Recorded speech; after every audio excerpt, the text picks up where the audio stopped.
Shailendra ji, should we start? Yes, please. Yes, please. Yes. So welcome to one and all. And Shailendra ji, thank you so much for accepting to speak at ESG Startup Week. So Shailendra ji is a sustainable development strategist with keen appreciation of the impact of climate change on business models. He has more than 30 years of experience of technical and commercial experience in chemicals, plastics and packaging, and he has worked with global MNCs in Asia Pacific region. His last role was that of an MD and CEO of a Japanese chemical and plastic MNC based out of Noida, India. He now runs his own company, SustainMantra, which focuses on sustainability and circular economy. Shailendra ji, over to you. Thank you very much, Snehal. And first of all, a very good afternoon to all the attendees, and my heartfelt thanks to the organizing committee of AICGIM. And in particular, I know, Snehal, you have put in a lot of hard work, as I'm sure your team members have. So I've got about an hour, and what I plan to do is maybe use about 30 to 40 minutes for my presentation, and then we can have 15 to 20 minutes of Q&A. I really love to engage with young people who I presume are on this call, as well as, particularly open to questions and that may be there. I'm quite sure that there could be participants in the call today who are budding entrepreneurs. So I hope to make the next hour of your time worth its while. Just give me a moment as I share my screen and launch my presentation. Do let me know once you can see the screen. Yes, sir, we can see. All right, wonderful. So, so first, let me explain why I chose the title, "The Dark Side of Sustainable Development and Circular Economy." And when I use the word dark side, I must tell you that I had no intentions of a conspiracy theory or anything of that sort, but it refers to the dark side of the moon. Now, the popular notion is that the dark side of the moon doesn't get any light at all. But in reality, it does get some light, may not be as much as the lit side of the moon. And when I use the word dark side in the context of what I see going on in the narrative and discussions around sustainable development and circular economy. And there's a lot of discussion on technology. There's a lot of discussion on disruptive technology and how technology is going to take us into this promised land where sustainable development takes place. But there is less discussion about what are the social implications of this transition that we are talking about, and in particular, the impact of this transition to the bottom of the pyramid, the most or the least privileged lot. In the agenda, and I've kind of broken it into three components. One is sort of the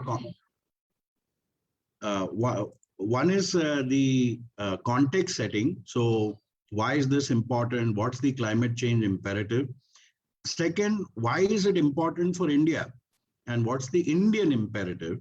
And then the last part where I hope to draw out how India's inherent strengths can be integrated into circular economy business models, and how some of the informal sector integration can take place. Today, as some of you may know, actually a couple of days ago, the new EPR rules have been published by the government, and I'm very particularly pleased to see that they have used words like reuse into the lexicon. These things were not present, and it was predominant focus was on recycling. So that's just a side development that some of you may be interested in knowing. So moving quickly on, one second. Oops. Sorry, my screen doesn't seem to be moving. I don't know what's gone wrong. Give me a second. Let me stop sharing and share again.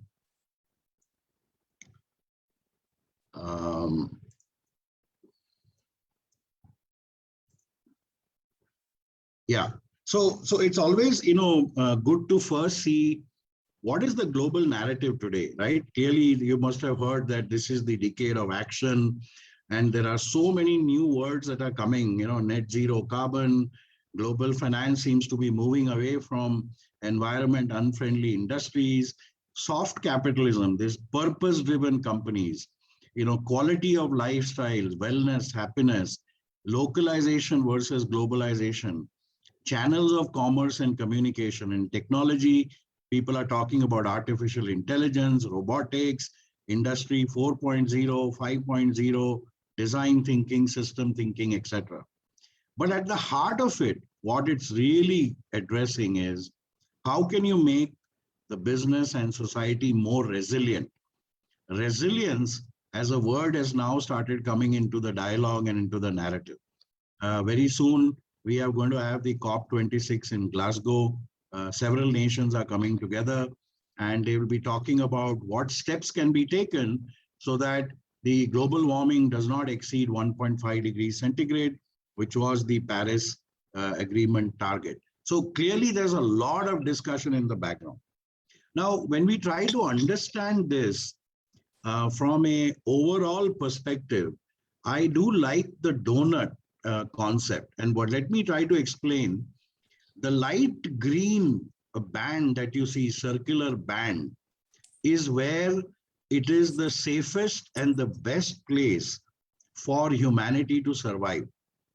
It lies between the ecological ceiling and the social foundation ceiling. So if you cross the ecological ceiling, you have things like ozone layer, air pollution, biodiversity loss. You're actually damaging planet Earth. But that alone is not enough. You also have to look at what are the social conditions for people living on the planet, and it does take into account access to energy, access to water, food, health, peace and justice, gender equality, etc. Now, what is unique is that when you look at India in the scope of this donut, on the biophysical side, we are doing okay. We have not really overshot several of these biophysical boundaries by a lot. And there are steps that the government is taking to make sure that, for example, renewable energy, solar power, etc. But when you look at the social context, we are not doing as well. We are very, very, there's still a lot of scope for improvement. So can one really be sustainable if your population doesn't have the basic needs that describe or ascribe to the social foundation of a thriving population? So it's really about getting the balance between biophysical boundary and the social foundations. I find this a good concept because it helps explain an overall picture, and particularly about the people living on this planet. Now, so what's the India imperative?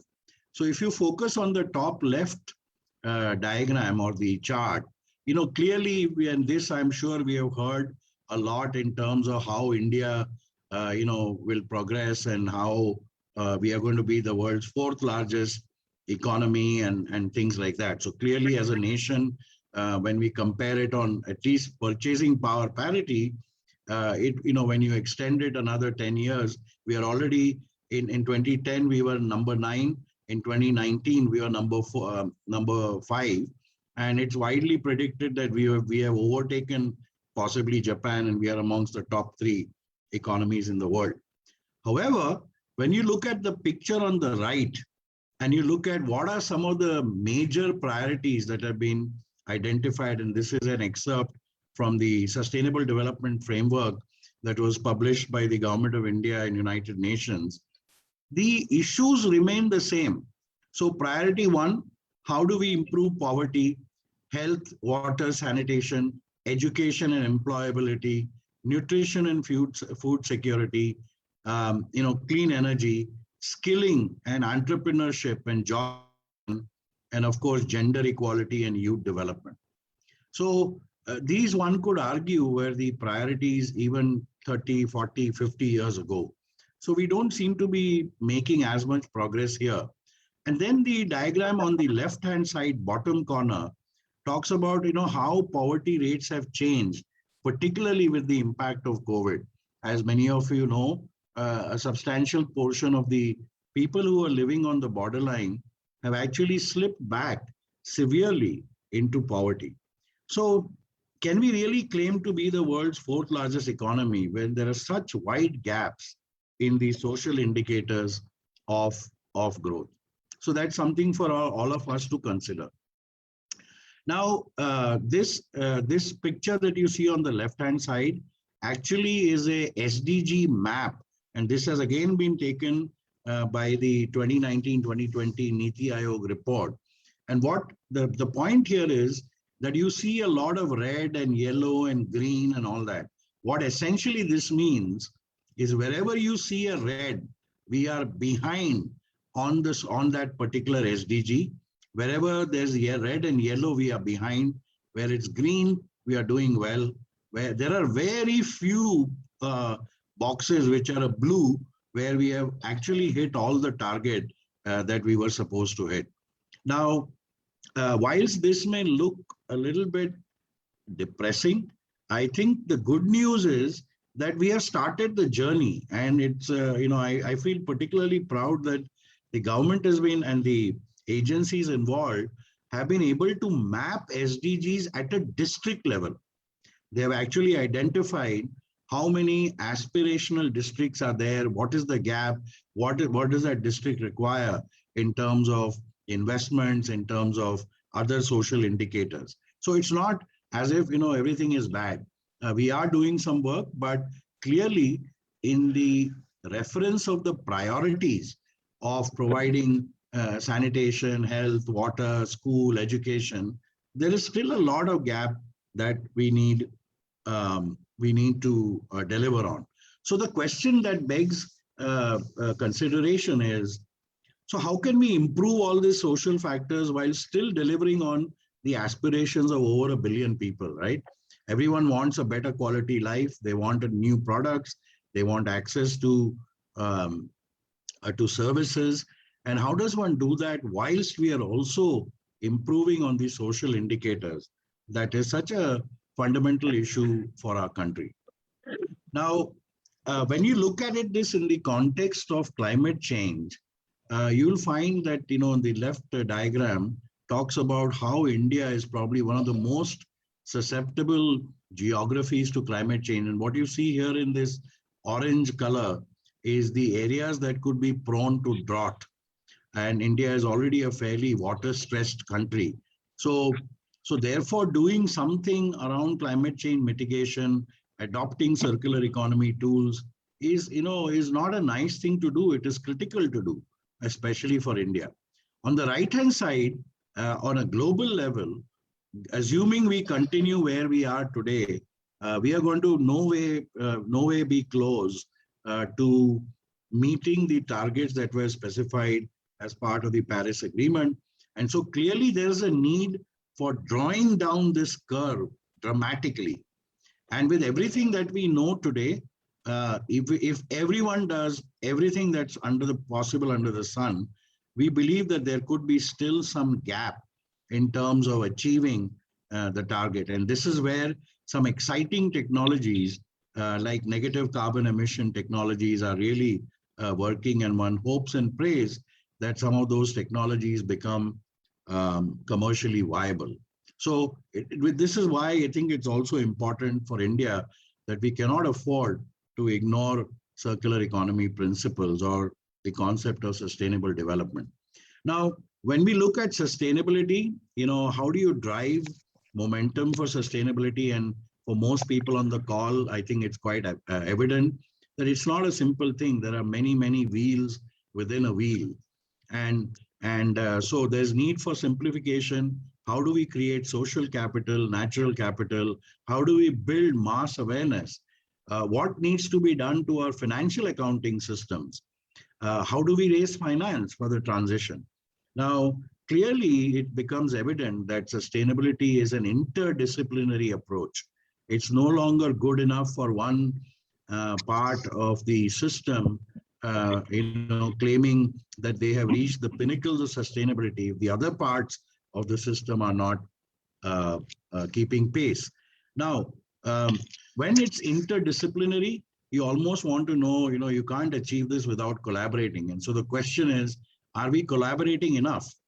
What are some of the fundamental changes that are required? And above all, as we transition to a sustainable world, can this transition be more equitable? Every person, irrespective of gender, race, social strata, economic strata, has equal stake in the future. Now, let me try and explain this in the context and bring it a little closer to home. And so, plastic waste is a good place to start because it's got so much attention globally. So the problem statement is that a lot of plastic waste is being created. Only 9% gets recycled.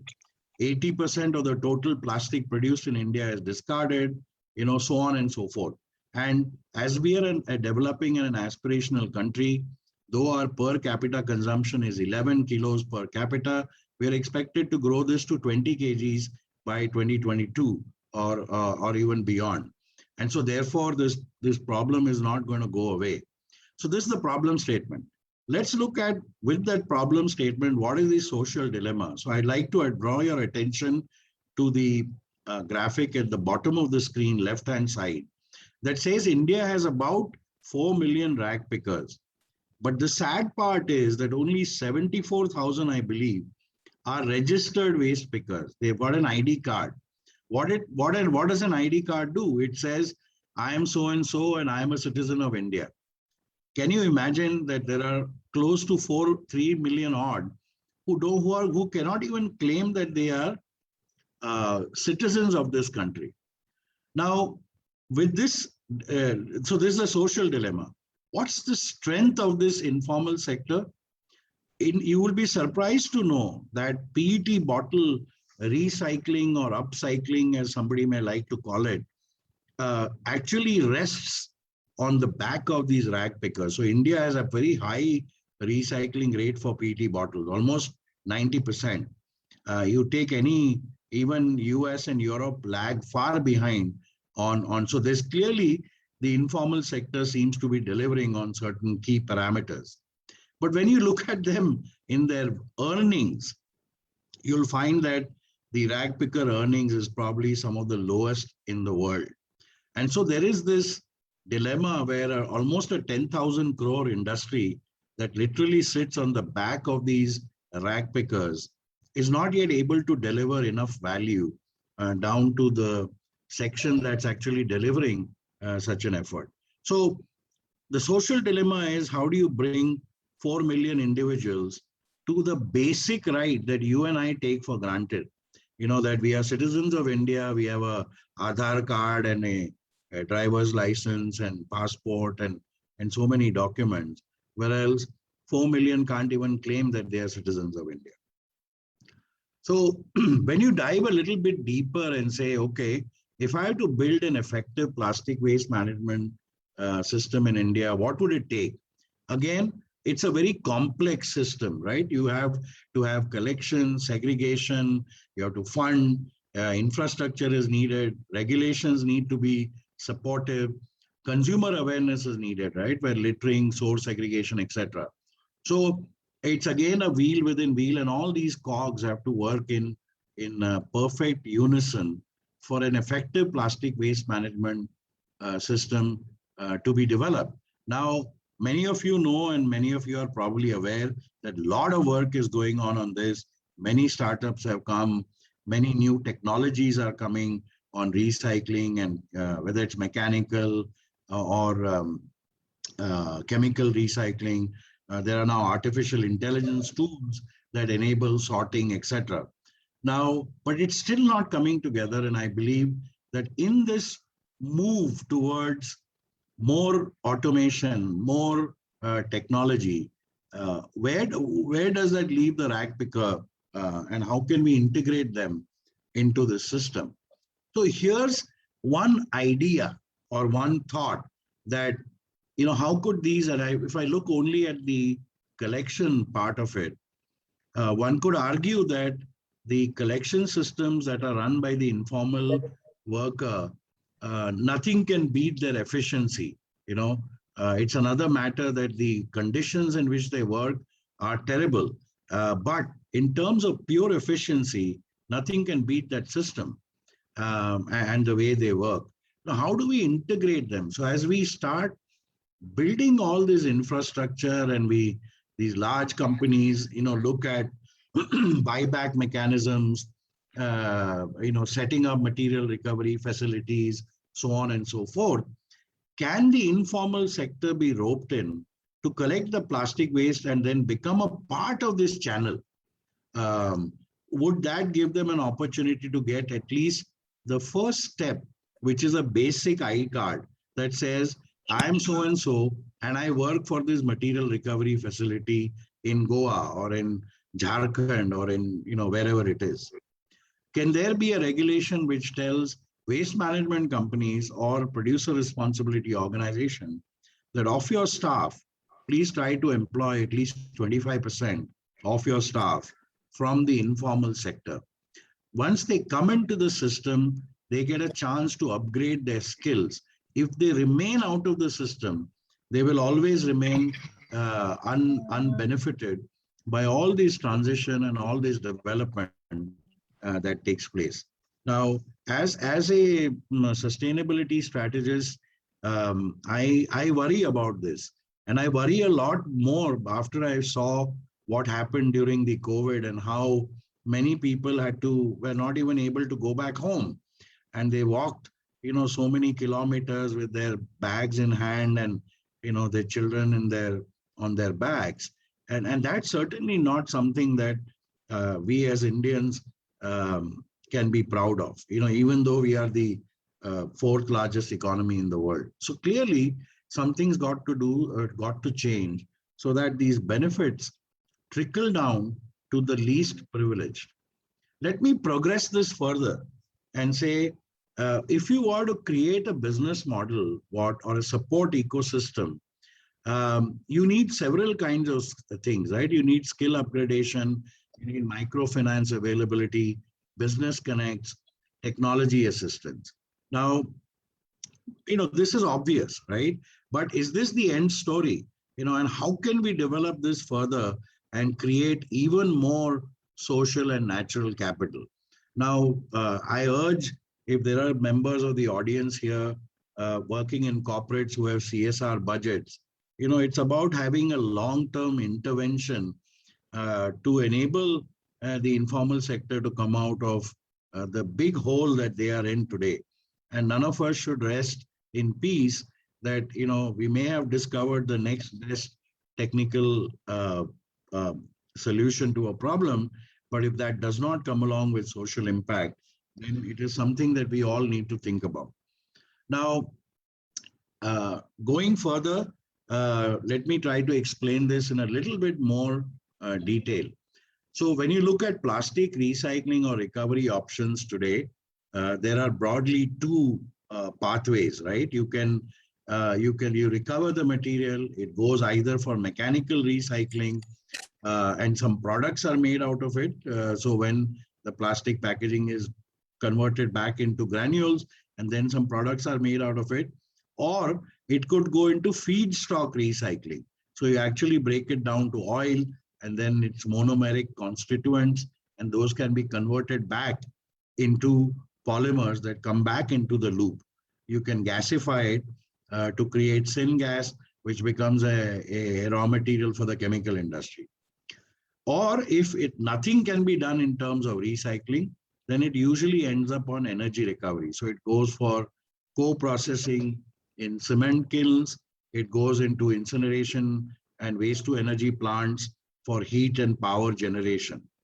This is what typically the recycling chain or value chain in India, or for that matter, in any part of the world, broadly looks like. Now, of course, one can argue that there needs to be much better technology that needs to come into mechanical recycling. There are several technologies that are not yet in India. To give you an example, PET bottles get drawn into fibers that goes into t-shirts, but there are technologies now available where you can recover PET waste and convert it back into a bottle grade PET. So there are several such opportunities that are still open in the Indian market, and I believe in the next 5 years that several of these will find the light of day. Now, at the point of waste collection is where you have the informal sector or the social sector, which is largely involved. Once it comes into the recycling chain, it's taken over by technocrats and technology and so on. As we start looking at, so one begs the question that as we get more and more efficient on collection and segregation, where is the opportunity for skill development? And this loop per se on its own, is that enough? Is that something else that can be done given the context of India and the India imperative and what we talked about in the previous slides about what is required for India? And so how does one create social capital through this? How does one create natural capital out of this? The predominant dialogue, like I said earlier, has always been around, what's the latest technology? What's the latest disruption? Here's one proposal of what could be done, let's say. And when we look at the impact, one has to look at the impact in a sort of a quantum way. What I'm presenting here is a conceptual approach, yet I believe it is practical. It is not something that's fully theoretical and nothing can be done. Now, imagine from the previous slide, we have recovered and we make these products. Can we think of two pathways? So one pathway would be, let's say, rainwater harvesting. I'm sure you would have seen a picture like this or similar pictures. Most of you will be surprised to know that the equipment, if I may call it, or the things that are used for rainwater harvesting, a lot of that is pipes and vessels and containers. And these are nothing better made than plastic. They are lightweight, they are efficient, they last long. The second thing that one is seeing now more and more, but it's not yet as widely prevalent, is the picture at the bottom, which I like to call as the vertical garden. And the module of these vertical gardens, in many cases, are also made out of plastics. Imagine now that we recovered the plastic from the environment, we processed it, and we were able to make these modules, either a rainwater harvesting module or a vertical garden module, right? What are we doing here? We are now beginning to use the solution of one issue, which is plastic waste pollution, to now address another solution, another problem that's equally big, equally relevant for India, which is around water scarcity or water harvesting. And as you may know, government's putting a lot of effort towards this. And then also using the assets we have to create more natural capital, as I'd like to do. But, where is the social impact story yet? Now, I want to say in a very simple way, in most cases, in most houses, let's say when your electricity goes or your fuse conks off, of course, now you have circuit breakers and stuff, or a bulb has to be changed or a switch has to be altered. We usually have some neighborhood friendly Raju or someone whom we can call, and he comes, he fixes it for you, right? He may not be very educated, but he knows his job, right? Now, I want you to think, If we were to make a rainwater harvesting module like this, that could be disassembled and assembled, can we create jobs for people at that, people who may not be very educated, but who have the skills of using their hands to and like to make things and fix things? Could we create a Raju for a rainwater harvesting module that could be fixed in our houses or bungalows or stuff? For a moment, if you imagine, there is no such uh, person I know of, at least in all of India.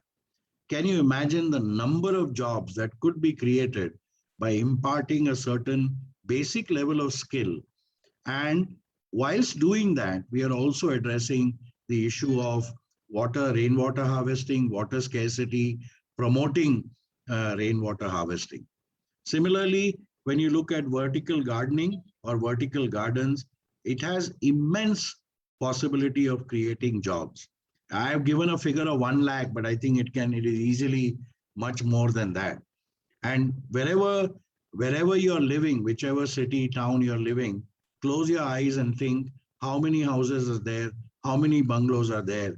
And if all of them had to be fitted with a rainwater harvesting module, just imagine the number of jobs that could be created. Now you're using technology, I believe, to create and make a transition into a sustainable and a circular economy world, but at the same time, creating a massive social impact or social capital. That is at the heart of what I'm presenting today. So this is one example. Let me, I'm focusing on what are some of the strengths. And here are some pictures that all of you see, and I'm quite sure you're familiar with. These are pictures I have taken from India. So on the top left-hand corner is this corner guy who fixes your mixies and your gas chula and whatever else. You bring it to him, he'll fix it. If there's a little thing broken or something has to be changed. We have seen the tailor, right, who will fix your clothes. If it is torn, it can be stitched, and even you can even stitch a new garment. Cobblers, your slipper breaks, these guys fix it. If there's a hole in your shoe, they'll fix it. What are these? These are people we see every day, but we don't pay them a second thought because, but in fact, they are circular economy soldiers. They are the foot soldiers. What they are enabling is a repurposing and resharing of reuse of products that we would have otherwise thrown away. Now, this is inherent. This is India. You don't see this anywhere else in the world. I know that in Europe, for example, they are bringing in regulations now to promote reuse and fixing gadgets that are broken, because that system disappeared in Europe and US. Therefore, it's a culture, if it breaks down, throw it away and buy a new one. We haven't yet lost it in India.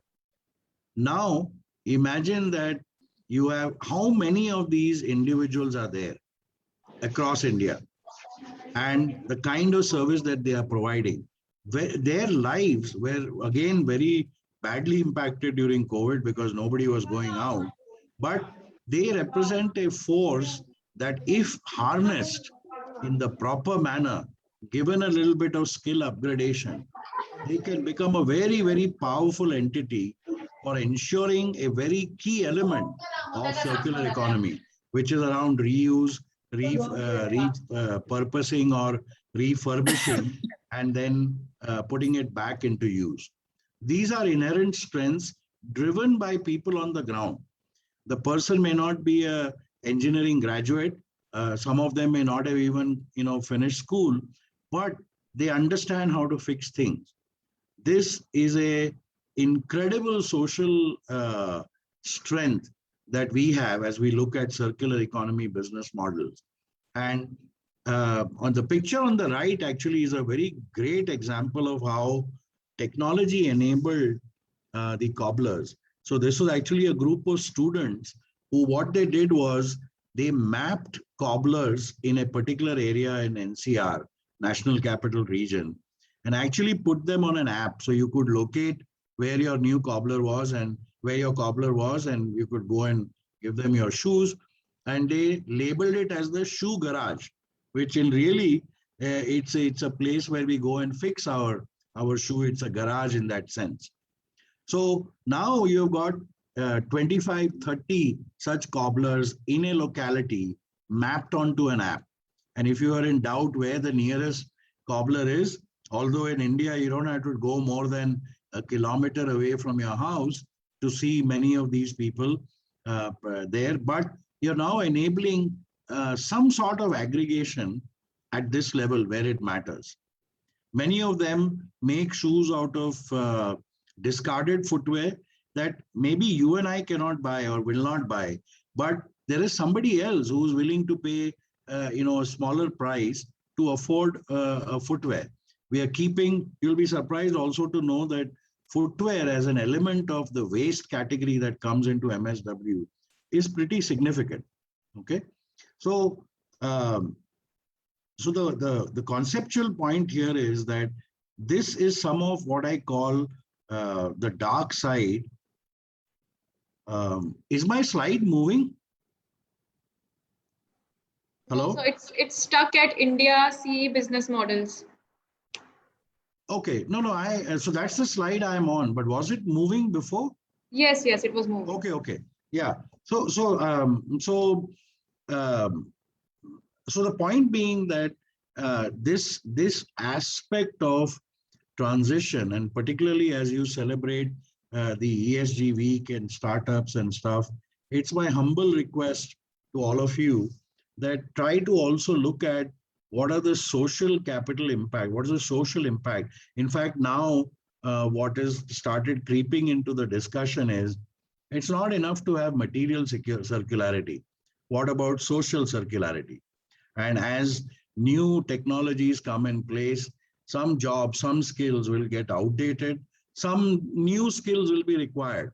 So how do we ensure social circularity, and what is being done in terms of skill development and skill building to take every human being across into the new world or the sustainable world? I've got two more slides, then I'll end my thing. This is a rather complicated slide, but essentially it talks about footwear waste and what can be done with footwear waste. When you look at the broad issues, it is the same. How do you collect and segregate footwear? What are the products you can make out of it? And how can this entire thing be made in a way where products of value are created? When you look at the footwear stream, it actually is a very rich source of material. There is different types of polymers, there is cloth, there's a little bit of metal, so it's a very rich source of resources which currently goes in for incineration. Can this be, through a process of value addition, created into things like tiles or floor mats or other products? And whilst we do that, we are creating another stream where some of the waste pickers, waste management companies, the less privileged, we are actually creating a new industry in a small way, but in a way. When you create a new application, you create jobs with it. You need people to do it. So all of this, from a circularity perspective, none of these models are where the social impact is negligible. It can be very, very big, especially in a country like India. I'd like to leave you with what I see now coming in the global narrative. Earlier, there's a lot of work being going on now of how do you apply Human Development Index and a circular economy index. We are, for example, the pillars of, let's say, circular economy are on reduction and of waste and pollution, circular business models and skills, goods and services. So one could think of, building indexes that can measure how circular your business model is from a material perspective.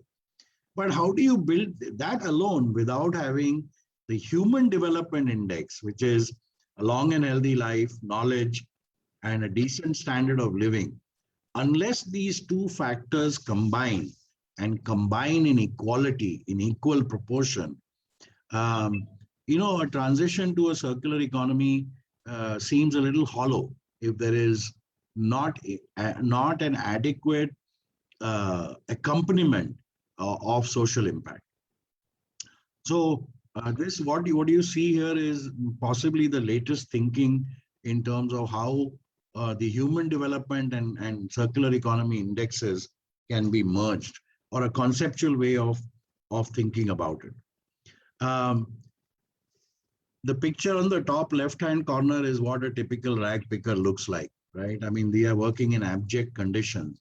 But as you improve their quality of life, as better material recovery centers are set up, more valued applications of plastic waste is found, you'll find that the quality of life improves. And this picture I like a lot. This is what they are holding up. It's their iCard. Can you imagine a person without having an iCard, the value of what that iCard means to someone who doesn't have one? Try opening a bank account, right? Try doing anything without the basic iCard, or at least a document that says, I am so-and-so and I am a citizen of India. There are several schemes that the government has put for these less privileged, but the simple act of not even having a basic iCard prevents them from accessing those schemes and those benefits. Now, it is incumbent on us who are on the more privileged side of life and who are budding entrepreneurs who will be solving the problems of this planet in the coming future, coming years, that we also think about this transition and the social impact that we could create. Please give it equal footage and equal thinking so that it doesn't remain the dark side of the moon. With that, I would like to sort of close my presentation. I'd like to thank you all for your patient listening. The concept and the topic is so vast that to try to fit it into a 1-hour module can be challenging. I hope I have done a little bit of what was expected, and at least I will be very, very happy to take any questions that the audience may have. Thank you so much. Thank you so much, sir, for this insightful talk. I'm already getting messages on WhatsApp saying that ye kaun hai, batao. I mean, I got so many ideas listening to these talks. Okay. So, okay. Any questions? Shall I stop sharing, Snehal? Yes, sir. Okay. Yeah. Okay. Wonderful. Right. So I'm sure. Oh, thank you, Tanuja. I'm glad you found it insightful. These are indicators, and this by no way is a comprehensive list of potential things that can be done. I'm sure there are much more brighter individuals in the audience that have even better ideas, but it's something that I feel very passionately about, and I'm trying to work to address some of these inequalities that are in the transition. Everyone's fascinated by talking about the latest technology, but to me, technology without social impact, isn't really worth it in that sense. Happy to take any questions anyone has.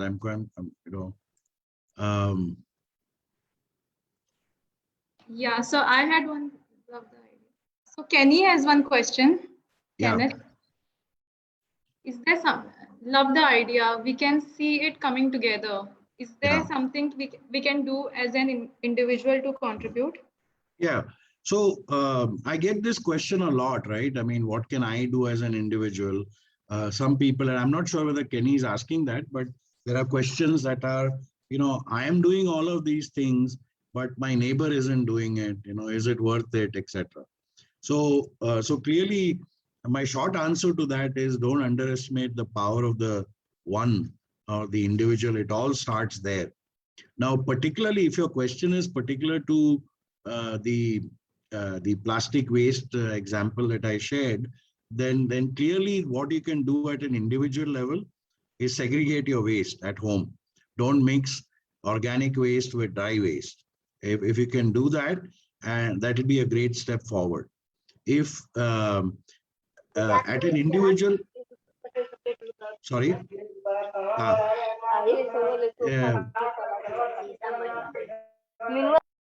yeah. So that's one thing you can do. The other thing that I like to say is in terms of creating social impact, and I'm sure quite a few of you are doing, be kind, right? Be kind to the less privileged. Try to support them through initiatives that are not just, merely giving money, but enabling them to a little one baby step to a better quality life. You can do that individually, or you can do that as group of individuals. Now, so at an individual level, that is something you could very easily do, and even more required, I think, particularly as we come out of the pandemic and recover. Everybody has the tendency to, to getting onto the old bandwagon, right? Let's grow more, make more, let's hit GDP targets, let's become a $5 trillion economy, so on and so forth. But we cannot afford to ignore the imperative of sustainable development. And part of sustainable development is to be socially inclusive and equitable development. Some of the audience may be surprised to know that in some economies, as they look at this transition, they're even reaching out, and I don't say this with any disrespect or anything, but they're also looking at how even people with disability can contribute to the circular economy.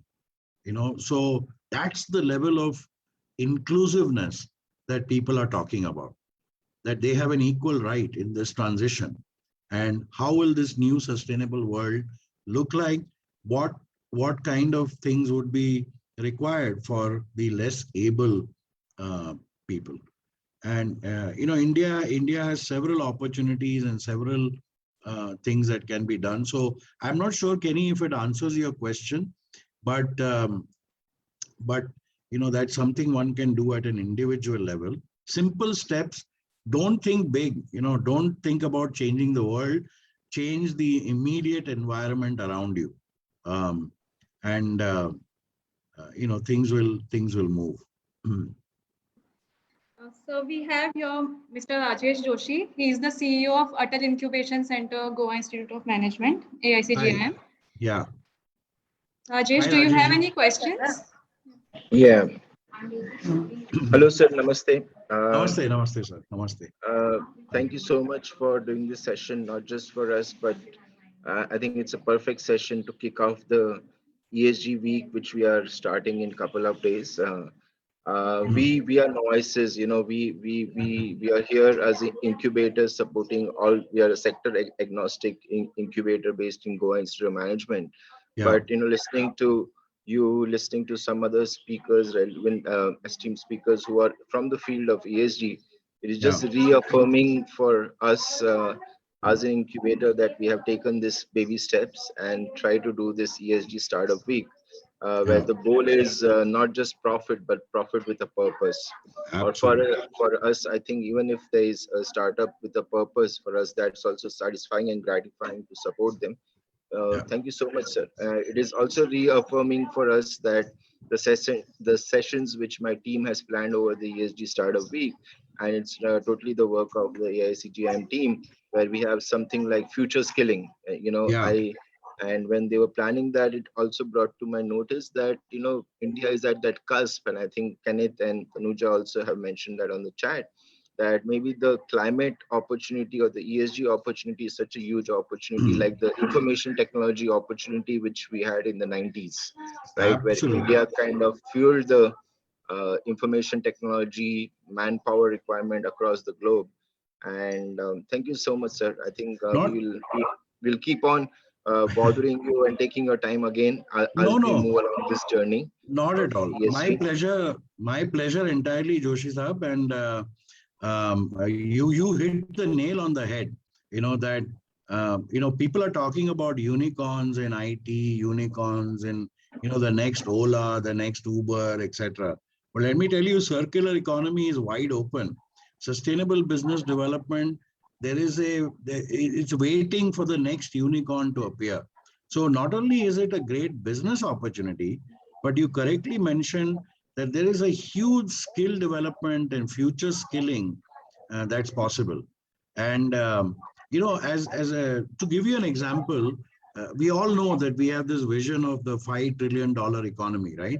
And how that has enabled variety of schemes, variety of initiatives that are pushing everybody towards getting to that 5 trillion number. Now, my question is, do we have a similar shared vision for what that number could be for circular economy or a sustainable development? What does that look like? What's the bigger vision? What's the potential of this segment to create jobs?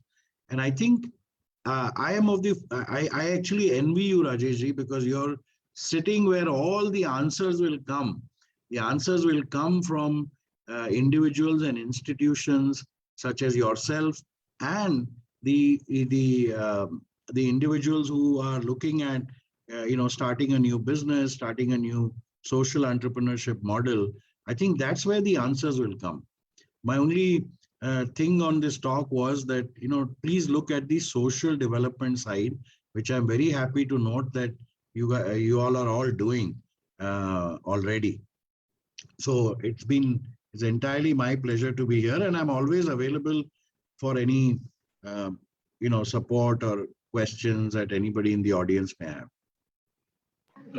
Thank you, sir. From my side, Yeah. a question, Yeah. or basically something where we require your guidance or where we require you to launch it. We would Sure. like to launch a SustainMantra hackathon, or Oh, wow. Okay. or Shailendra Ji's hackathon, and we'd like to Wonderful. announce it in the ESG Startup Week. If Sure. you can give us a problem statement, Sure. not just the entire GIM, but not entire AIC GIM entrepreneurs, but even the Yeah. Goa entrepreneurs, innovators, students, professionals. I like to throw that question.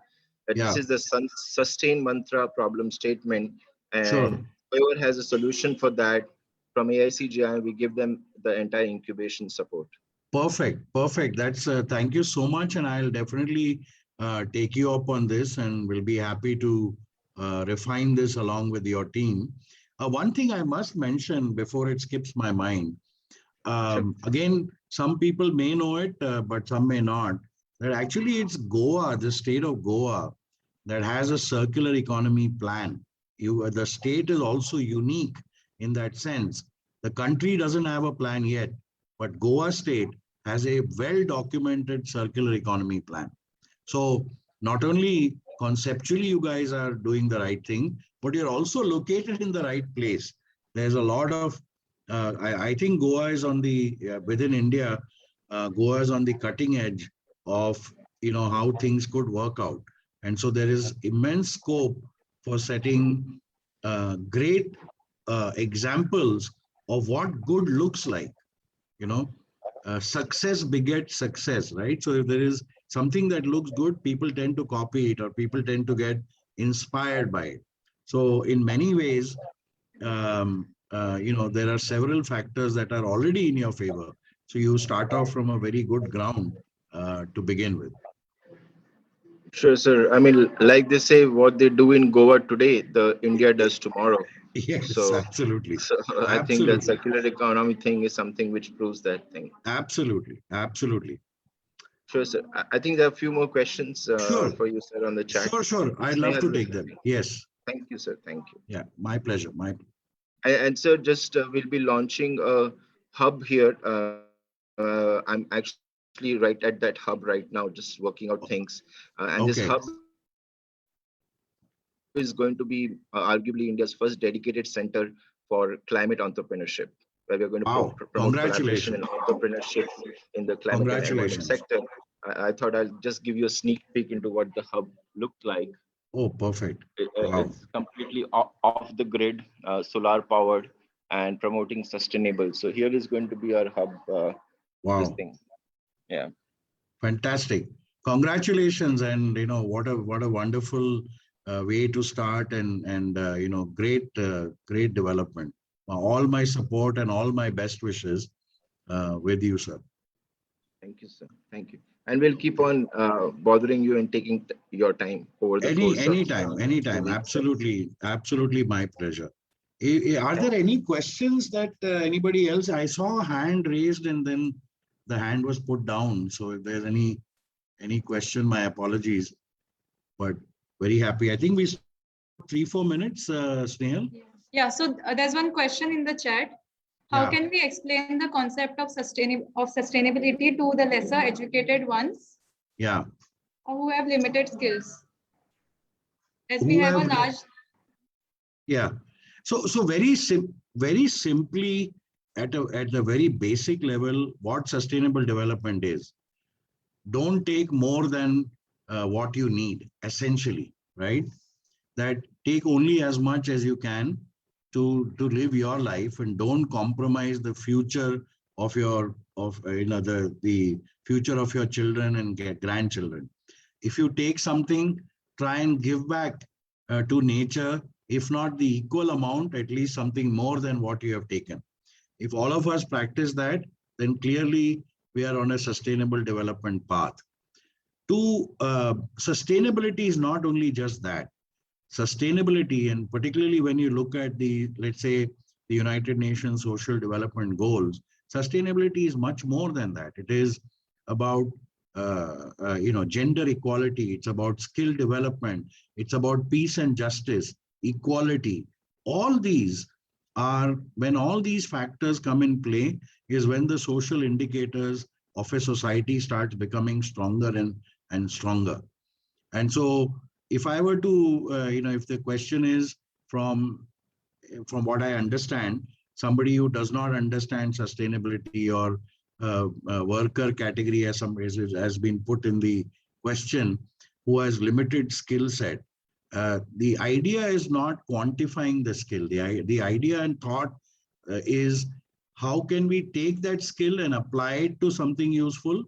Second, what can be done to upgrade that skill for that person, so that it enables a slightly better quality of life for them.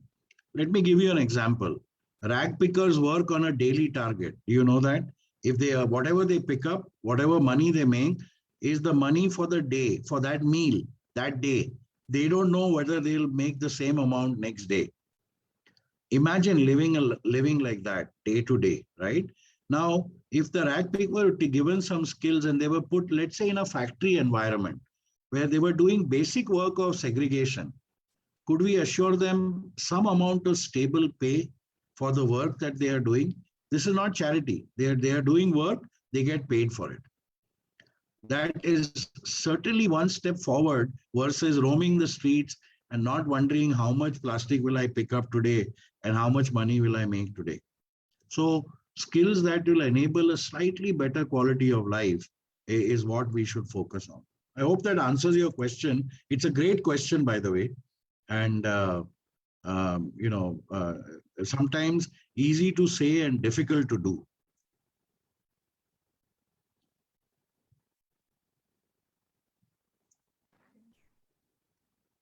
Anything else? Yeah. yeah, so please go ahead. No, I was just wondering if there are any more questions. If not, I know we are coming close to the hour. I didn't want to take more time than has been allotted. Um,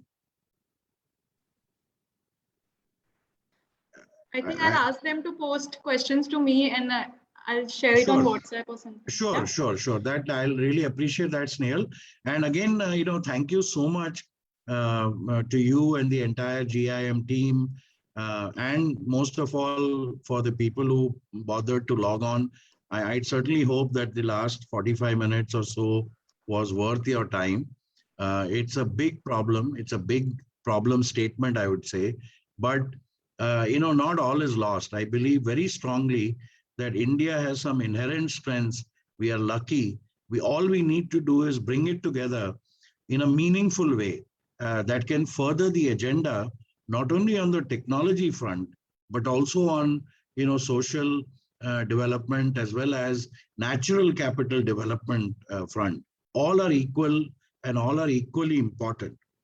So congratulations to the entire team for this week. I hope you guys have a brilliant week and come up with a lot of new ways of addressing the situation.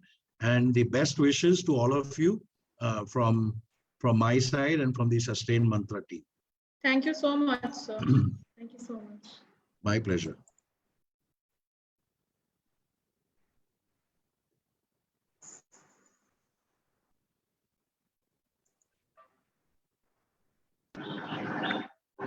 Thank you, sir.